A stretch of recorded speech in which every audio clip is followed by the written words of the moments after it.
께서 발표해 주시겠습니다. 소개 감사합니다. 슬라이드. 예. 제가 오늘 말씀드릴 내용은 뭐 앞에 김명숙 교수님 발표하시는 내용이랑 겹치는 게 많을 것 같아가지고 그 차이가 있는 부분만 말씀드리고 간단하게 넘어가겠습니다. 개인적인 의견을 얘기하는 그런 세션이라서 인디케이션에 대해서 먼저 말씀을 드리면, 우리가 수술을 하는 이유는 둘 중에 하나겠죠. 위크니스가 있어서 힘이 떨어지거나 아니면 아파서. 둘 중에 하나 말고 다른 게 있을까요? 뭐 이 둘 중에 하나 때문에 수술을 결국에 한다고 생각합니다.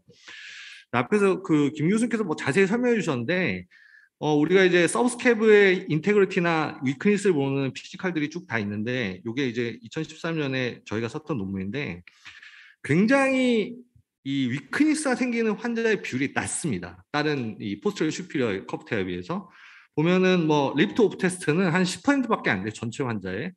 그리고 뭐 베어그 테스트가 사실은 폴스 포지티브가 많다고 굉장히 악명이 좀 높은 검사인데, 심지어는 이런 테스트들도 한 20% 정도 선밖에 안 됩니다. 그래서 대부분의 환자들이, 서브스캡 끊었다는 대부분 환자들이 인터널 로테이션 스트렝스가 떨어진 피지컬 사인이나 시음톤이 잘 나타나지 않습니다. 그래서 이걸 사이벡스로 비교해봐도 우리가 서브스캡 끊어진 환자 중에서 정말 위크니스가 떨어져 있는 환자들은 상당히 적다.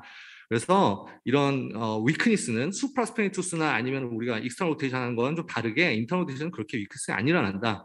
근데 이제 조금 이렇게 굉장히 이런 피지컬들이 좀 어뷰즈 되는 게, 보면 이제 환자가 스티프니스가 있어서 인터널 로테이션 안 되고 통증이 있는 걸, 이걸 위크니스로 좀 착각하거나 아니면 좀 약간 일부러 뭐 이렇게 어뷰즈하는 경우가 많이 생기는 거죠. 그래서 서브스캡이 인터널 로테이션의 위크니스에 많은 영향을 미치지 않는다는 건 뭐 기존 논문에서도 많이 나온 내용인 것 같습니다. 그러면 위크니스가 아니면 왜 서브스캡을 꼬매야 되느냐?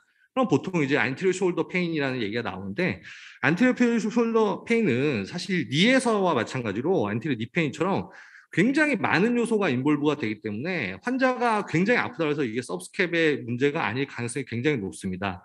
문헌을 찾아보면 금방 알 수 있는데, 서브스캡 리페어를 한 환자들 32명을 하고, 뭐 이 사람들이 좀 바이셉스도 안 좋아서 뭐 이렇게 좀 같이 했고, 봤더니 결과 아주 드라마틱하게 좋았습니다. 그래서 역시 서브스캡 리페어의 결과가 좋다. 이거는 서브스캡 똑같은 환자분한테 데브리만 치고 바이셉스 테라토미를 했거든요. 이것도 결과가 좋아요. 그럼 결론은 뭐냐? 리페어를 하든 리페어를 하지 않던 바이셉스만 잘 정리를 해주면 환자 심통이 굉장히 좋아진다는 거고, 이런 류의 페이퍼들이 그 이후에도 굉장히 많이 나와서 그냥 쉐이빙만 하고 리페어하고 이런 것들이 결국에는 별로 차이가 없었다, 이런 페이퍼들이 그 이후에도 계속 지금까지 나오고 있습니다. 그래서 결론적으로 저는 제 개인적인 의견이지만, 우리 서브스캡 리페어를 할 때 환자가 스트렝스가 떨어져서 수술하게 된다는 거는 대부분의 경우에는 좀 물론 이제 그런 환자도 물론 있겠죠. 근데 맞지 않다고 생각하고, 그럼 엔트리어 숄더 페인 때문에 수술하게 되는 건데, 그 환자들 중에 상당수는 사실은 바이셉스 리전이 원인일 가능성이 있다는 걸 염두에 둬야 한다고 생각합니다. 이게 이번에 지금 올해 나온 논문이고 아직 임프레스라서 PDF 파일은 안 나왔는데요. 이 논문에서 좀 재밌는 게 21명의 환자 52세거든요. 한 8.6년 정도 MRI로 수술 안 하고 그냥 쭉 팔로우 해보니까 서브스캡 테어에서 스몰 미디엄 사이즈가 테어 프로그레션이 되는 거는 수프라에 비해서 굉장히 떨어지고, 패티 디제네이션도 저희가 보통은 뭐 5년, 6년 지나면 패티가 한 2단계씩 떨어지고 매시브로 가는 경우가 많다고 되어 있잖아요. 근데 서브스캡은 그 중에서 3분의 1 정도만 패티가 나머지는 그대로 유지가 된다. 그리고 8년이 지났는데 1 리페어블 서브스캡으로 진행한 케이스는 한 케이스도 없었다. 근데 단지 이 환자들이 이제 바이셉스 프로블럼을 갖고 있으면 나중에 이게 서브룩세이션이거나 LD BH가 테어돼서 럽처되는 경우는 좀 있더라라는 이런 보고가 있었습니다. 그래서 어쨌든 뭐 인디케이션에 대해서는 저는 이렇게 좀 좁게 보고 보수적으로 보는 게 맞다라고 생각을 하고요. 그럼 수술 방법에 대해서 어떻게 하느냐? 뭐 수술 방법은 뭐 앞서 말씀하신 내용에서 크게 벗어나지 않지만, 우리가 그러면 어퍼 서브스캡은 별로 수술할 필요 없다. 리딩 엣지, 파샬, 어퍼 쪽은 수술 크게 안 해도 별 문제 없다. 그럼 결국에 우리가 해야 되는 건 로어인데, 로어 서브스캡은 익스트라 아티큘러 스트럭처잖아요. 그럼 이거를 왜 인박스로 리페어를 할까라는 그런 결론에 도달하게 됩니다. 그래서 뭐 수술 비디오는 사실 저도 뭐 비슷한 방법을 쓰기 때문에 넘어가도록 하고요. 그래서 대부분의 서브스캡 테어는 사실 뭐 이렇게 파샬로 1, 뭐 2A, 2B 뭐 이런 케이스들은 사실 컨서버티브를 하고 그냥 옵저베 해도 되지 않나 이런 생각하고요.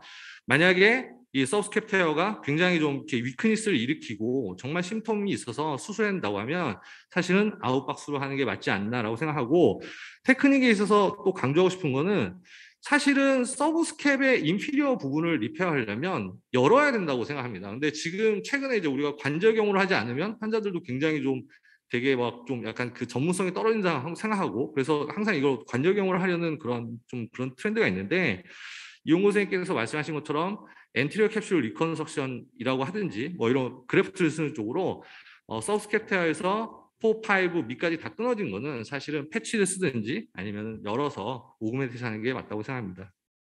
이게 마지막 슬라이드인데요. 예전에 이런 책이 굉장히 유행했었거든요. 영어 공부 절대로 하지 말라라는 좀 약간 그런 제목이 있었는데, 마찬가지로 경합학원은 절대로는 아니지만 대부분은 수술 꼭 해야 되나 이런 개인적 의견을 가지고 있고요. 만약에 꼭 서브스캡이 위크니스를 일으키고 페인이 심해서 환자 심통이 심해서 수술한다고 하면 사실은 그건 익스트라 아티큘러 스트럭처에 대한 어프로치로 아웃 오브 박스나 오픈 프로시전 하는 게 맞지 않나라는 개인적인 생각을 하고 있습니다. 경청해 주셔서 감사합니다. 네, 마지막